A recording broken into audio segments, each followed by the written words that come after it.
Hello everyone, welcome to my very short and educational vlog. And in this video, we will be creating and simulating this very simple electrical circuit that makes use of an inverter gate. And this will be possible by the help of this very small black component right here. You can see it, this horizontal one. This is the 74 LS04 integrated circuit. Now, how are these simple electrical circuits important or relevant into the real world? So right here, this very small button right here, this accepts a binary input. It's either an on or an off, and with the different inputs it will have different outputs depending on the configuration of your circuit.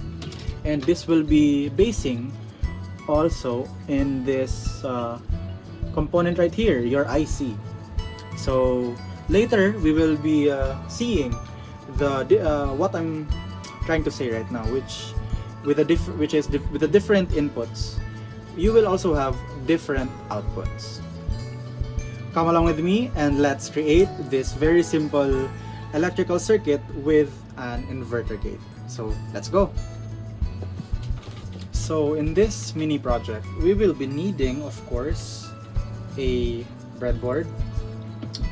We will be needing 5 of these LED diodes, 5 resistors. In this case, I'm just using a 100 ohm resistor right here because my LED diode has a lot of resistance already. Of course, we'll be needing our IC, which is the 74 LS04 IC right here. We will be needing an input, so we will be using this button right here. And then lastly, we will be needing a lot of jumpers and connecting wires, male to male, of course. Other than that, oh, I almost forgot, we also need a battery, a source. So I'm just using a 9-volt battery. You can use 5 volts or whatever.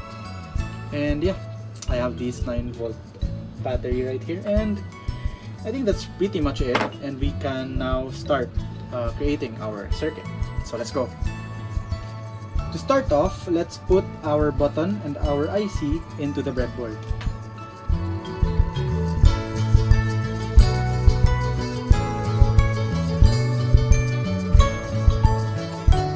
Once that is done, let us now put the setup of our resistors and our LEDs right here. So let's do that.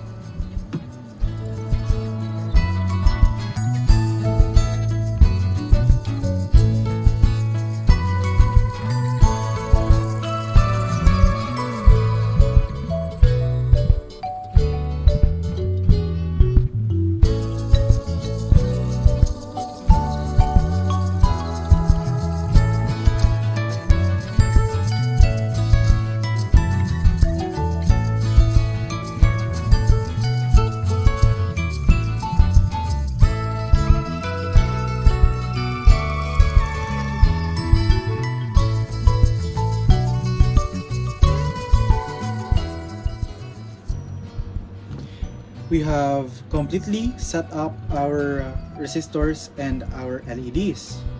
And by the way, it is important to note that we have set them up in a parallel manner so that they will have independent inputs and outputs. So yeah. Now that we have successfully set up our button, our IC, our resistors, and our LEDs, it is time to connect these up using our jumpers or connecting wires. So depending on how our output, or how you like your output to be, depending on the input, we will be configuring this depending on the innate configuration of each of this pin of these pins in the IC. So yeah, let us connect them and let's see what we got.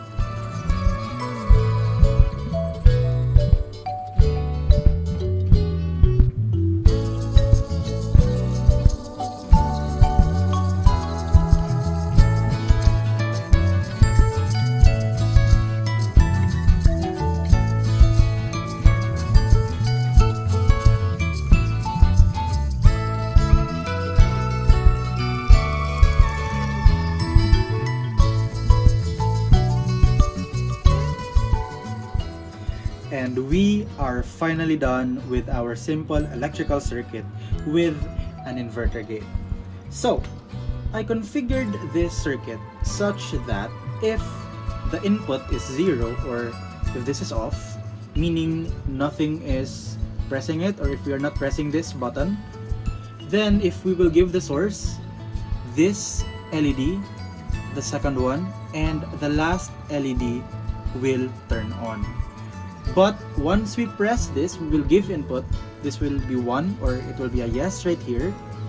Then this first, third, and fourth LED will light up. So let us put that into the test. Let's give our circuit some voltage, some push, and there you go. Nothing's pressing it. Oh my god, it's so bright. Sorry. Di makita. Okay. There you go. 2 of the LEDs are on. But if I will press this, boom, then the first, the third, and the fourth LEDs are now on. I will release the button now. The second and the last LEDs again. So that is the purpose right there of the inverter gate right on the show. With different inputs, it depends on how you will configure your inverter gate. It will have different outputs also. And with this, in the real world, we will be more flexible, we will have more options, more customization in our circuits. So yeah, that is pretty much it for our inverter gate circuit. Thank you so much for watching, everyone, and I hope that you enjoyed. I really enjoyed creating this circuit, and yeah, thank you.